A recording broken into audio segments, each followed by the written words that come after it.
infertility. This is huge. This is huge. So many women that I've worked with who are having trouble getting pregnancy, literally one, maybe two processes. And some of that has been more focused in the way we do our abundance retreats. I've used a lot similar, and you'll be aware of that. I firmly, truly, wholly believe that anybody who is thinking about getting pregnant, find a practitioner, find a session, go to an event, start learning these tools, because you will have things that you want to let go of that you're bringing into the awareness of and this pregnancy. And I don't know if you've spoken about that though either, but we all know of those journey babies. And I know personally of about 10 of them that I've worked with, women who could not get pregnant even with IVF, and they let go. And simple things, Gabs, these are simple, tiny little things. And most of the time, they are not their beliefs or their trauma. Many times, many times it's somebody else's trauma and someone else's belief. I'm sure this lifetime round I was meant to have children, but I got to the journey age 41, I think. And at that point, I was pretty numb on the inside. My life was a little bit gray all around. And I was trying to figure out what's wrong, what's not working. And then obviously not having children was yet another thing. Perhaps I feel that way or don't feel anything because I never had children and I should have children. And we tried and it didn't happen. It didn't work.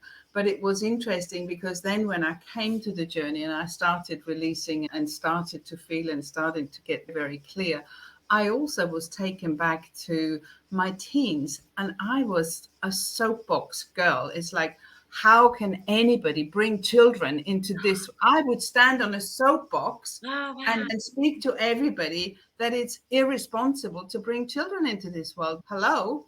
And by the time I got to that, if I had really desperately wanted children, and I would have started earlier, not age 38 or 39, and did a couple of sessions with the fertility clinic and said, oh, sorry, I can't be bothered, can't do this. Yeah, exactly. So I wasn't really desperate, is the truth. And so if anybody's listening who is trying hard to have children, all compassion, all love is here. And please try journey work, because it's usually something simple. That's a vow we've made, something we've spoken, and our body heard it and said, okay, we'll do that. Yeah. Even as simple as a belief that you had a friend like you who was so against it and so vocal about it, and yet in your heart of hearts you want a baby, but you've taken her belief on it and you feel like maybe you're going to betray. And I bring that up because that actually was for somebody.